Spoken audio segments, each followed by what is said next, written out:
In this video, I invite you along with me as an Orthodox Jewish wife and mother of 5 as I harvest our family's garden, do some baking, and I'm also going to be making a visit to the Toiveling mikveh, which is the mikveh that Orthodox Jews use to immerse their dishes. And I have a bunch of new dishes that need to go to the mikveh, and I will bring you along with me for that. The bright and busy days of summer are now over, as well as the Jewish high holiday period, which is the Jewish months of Tishrei, and also, as a Sephardic family, the month of Elul, which precedes it. All the Jewish high holidays, Rosh Hashanah, Yom Kippur, the Yamim Noraim, as well as Sukkot and Simchat Torah. These have all passed, which is crazy. It seemed to fly by so quickly, but now I have the time to go out and do some gardening. There's actually quite a lot of green tomatoes all on the plants, but the plants are pretty much dying back.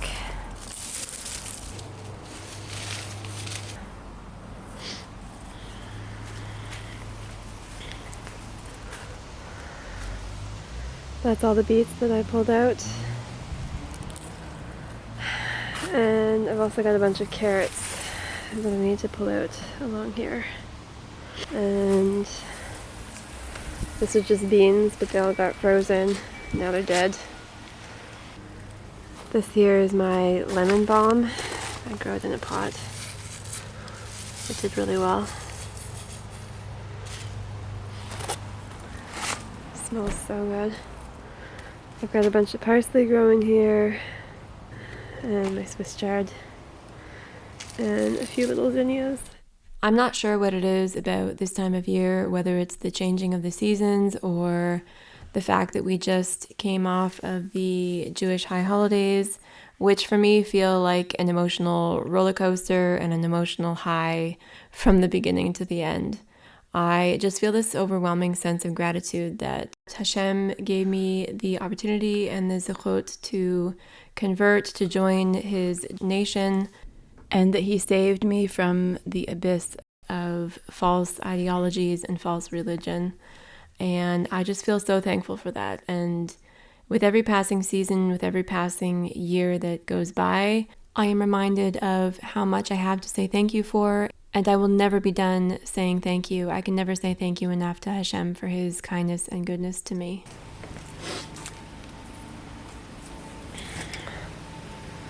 Those are really cool. I think it's a butterfly caterpillar. I'm not sure. It was on one of the carrots. You know, it's so incredible to me how a few months before I buried a small seed in the ground, and like magic, Hashem just works a miracle, and a few months later, out comes, I don't know, carrots. To me, they're like the sunset encapsulated in a stick. It's so incredible to think about. There's another caterpillar. I don't know what they like about carrots. I don't know what kind of caterpillars they are, but look at the colors. It's so cool. If my camera can get it. He's right in there. Just holding on to the carrot top. I thought at first this caterpillar might be a monarch caterpillar, but I looked it up later online and it said that it's a black swallowtail caterpillar, which is another type of butterfly.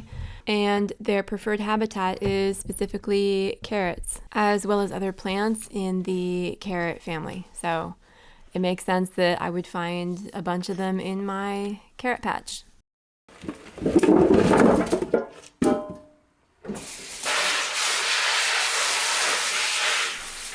Now that I have my root vegetables, my carrots and my beets harvested, I am going ahead to clean them, to wash them, and the carrots I will store in the fridge, and the beets will store in the basement. I do not anticipate that the beets will last very long because in our family we really love beets, and I serve beets every week for Shabbat, and I also like to put them in soups and things like that. So this harvest of beets will probably only last us a month, and then I will be back to buying them from the store. Even so, I feel it's worth it to grow them because all summer long I actually eat the beet tops as well.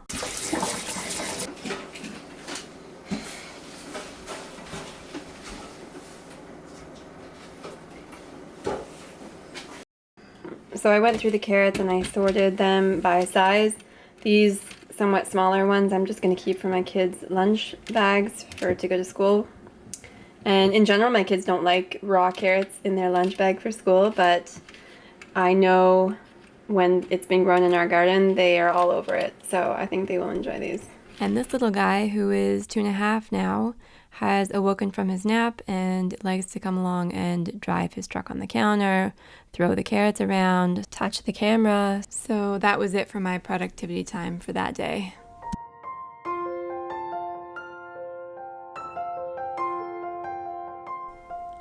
On a later day, I decided I would bake a carrot cake, which I have a really great recipe for a parve carrot cake from my mother that is so good and so tasty. I figured this would be a good way to use up some of the surplus of carrots that were taking up a whole bunch of space in my fridge. So the original recipe did say that you could add a cream cheese frosting to the top, but I usually forgo this and it turns out really great anyways. My kids love it, my husband loves it, so I don't feel it's a absolute requirement to add the frosting. And also not adding the frosting keeps the cake from becoming dairy, so it can still be eaten after a meat meal has been served. And for those of you who may not be familiar with the basics of keeping kosher, this idea is foundational to keeping kosher, that we separate between meat and dairy, that we are not eating meat and dairy together at the same time. And if we do eat meat, we have to wait 6 hours before it would be permitted for us to consume any dairy products. So for example, if I was going to be serving chicken for supper and I wanted to serve some kind of dessert, the dessert would need to be without any type of dairy in it. So no butter, no cream cheese, anything with any type of cheese or butter in it would be prohibited. But something like this cake, which is based on eggs, the carrots obviously, flour, sugar, and oil, it's a very simple recipe. This would be permitted to be served after a meat meal since it has no dairy in it.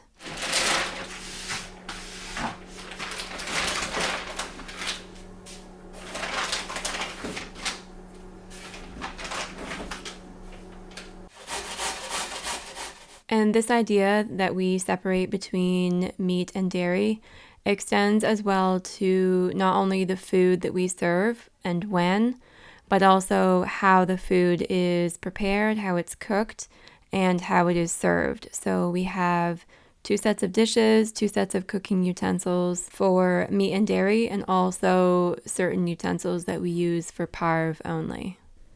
Keeping kosher is really a very broad topic, and there's a lot of details, a lot of nuance. And as a person who chose this life, who chose Judaism and who converted into it, not being raised with it, it was quite a learning curve in the beginning for me as well.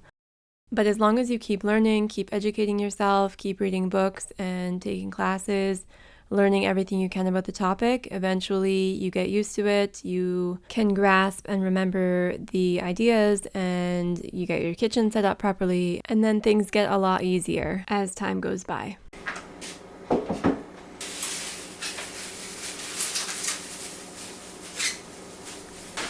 Another thing that had been on my to-do list for so long but kept getting pushed until after the holidays was repotting some of my houseplants.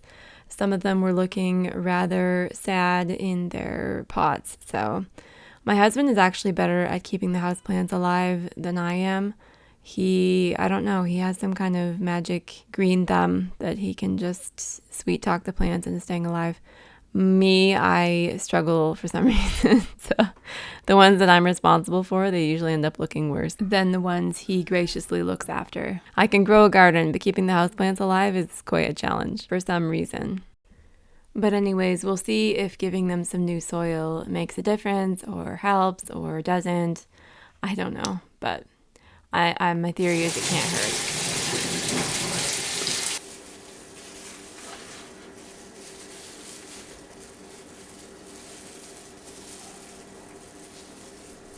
After the carrot cake had finished baking, half of it got eaten the same day, and the rest got cut in pieces and put in these storage boxes. So I just dropped off the older children to school and I came to the JCC, which is the Jewish Community Center. And in our city, this is where the toiveling mikveh is. And a toiveling mikveh is a mikveh that is used for immersion of kalim, of vessels. So this can be dishes, this can be utensils, different appliances, or things like that that are used in the preparation of food. So whenever we buy new dishes or new utensils, we need to bring them first. If they're made from a certain material, they need to come to be immersed in this mikveh to make them permitted for use in the preparation of kosher food in a kosher kitchen. This also needs to be done if we are koshering used dishes. For example, metal can be koshered, and also glass. There's certain materials that can be koshered. They were used in a non-kosher kitchen previously. They can be koshered and then they need to be brought for immersion. This doesn't necessarily have to be done in a mikveh that is purpose-built as a mikveh. It can also be done in a natural body of water, but there has to be certain requirements that are met for this body of water. And here in Canada at this time of year, it's a lot more convenient for us that we can just come to the mikveh and do it. This is something that I procrastinate doing, and my normal practice is I just keep a box in the trunk of our vehicle, and as time goes by, as I purchase new dishes or new utensils, I just keep them in this box. And then I go and do it all at once every few months. But I haven't done it in quite a while, and I think we're down to like 3 small plates. My kids have they go through dishes. They get smashed on a regular basis. So, and also I bought myself a new coffee mug because my poor coffee mug met a sad end, and I've just been using it because it didn't actually smash. It just got a chip out of the rim. But it's a fairly large chip. So I bought a new one, and because it's made of ceramic, it is one of the materials that needs to be immersed before it can be used. So I bought it a few weeks ago, and it's just been riding around in the van, and I decided the time has come now that the high holidays are done, and I'm trying to catch up on all those things that I have been procrastinating on for quite some time. So I thought I would bring all of you along with me and show you how I do this. Here's the new coffee mug. Actually, I had it up here next to me in the front, but I think the rest of the dishes are in the trunk somewhere in a box. Let's go.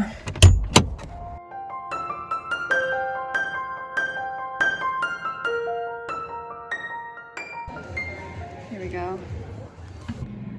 So this is what it looks like, and there's just stairs to go down here, and then there's on like a lower level, but the water's here. Water. So these are the baskets that we can put all our dishes in and then do it all at once after we say the bracha. So there's a sign for the bracha here, and then there's instructions. So guidelines for toiveling, immersion of dishes. Before using most food utensils, the Torah requires them to be immersed in a mikveh. This includes all metal and glass, or partial metal or partial glass, including pots, silverware, china, pyrex, and any utensil that is used in either the preparation or the eating of food. That's a table. Yeah? No. So I do have labels that I got right there.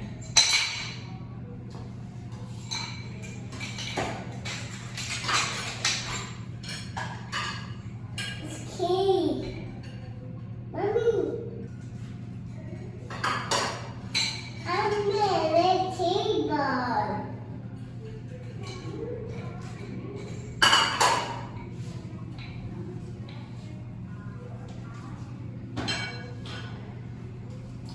I made a table. So in the immersion basket, I put my coffee mugs and spatulas and 1 plate and a peeler. And I have 3 more plates that I'm gonna do. I didn't want to put them all in together because they're supposed to separate and get the water touching each one individually. So I'm just gonna do the plates 2 at a time after I do the first one. So the order is make sure the item is clean, no labels, because that would be a hatzitza, like an interposition. Number 2, say the blessing. Consult with the rabbi as to which items need a blessing. But I know metal does need a blessing, so I'm going to say the blessing for the metal, and then it'll cover everything else. Immerse utensil completely at one time and not touching anything else. Okay, so I've got my basket ready to go, so I'm going to go ahead and say the bracha. Baruch atah Adonai Eloheinu melech haolam asher kiddushanu b'mitzvotav v'tzivanu al tevilat kelim.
So that's it, we just put everything back the way that it was, put this back and check out our dishes.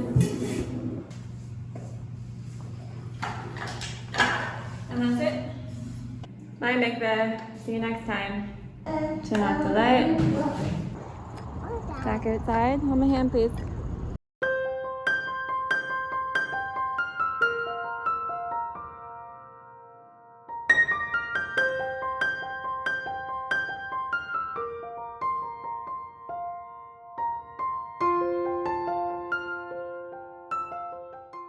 For any of you that are maybe new to keeping kosher, or you would like to learn more about how to keep kosher, this is Keeping Kosher in the Kitchen by Rabbi Daniel Hanan. This is a book that I purchased and I've read it. I use it as a reference. I read through it every now and again, different chapters. And I would highly recommend this book. It is really comprehensive. He covers everything in it, such as koshering utensils, koshering a kitchen, immersing new utensils, which is what you saw me doing a little earlier, the immersion process, meat, dairy, keeping kosher at the table, the waiting period between milk and meat, what to do with trafe utensils, meat and milk mixtures in the kitchen, so if there's accidents that happen or you use the wrong utensil, he gives all the instructions for what to do. Dishwashing, bugs, checking for bugs, koshering liver, inspecting eggs, taking challah, produce from the Eretz Yisrael. And it's also written both for Ashkenazim and Sephardim. So we are Sephardic, so we follow halachot that is specifically for Sephardim. So yes, highly recommend. This is Keeping Kosher in the Kitchen by Rabbi Daniel Hanan, and I will include a link in the description box below the video for anyone who would like to look into getting the book for yourself. Highly recommend. Really good. That's it for this video, guys. Thank you so much for watching. I hope you enjoyed it and found it educational, entertaining, and I will see you in the next video.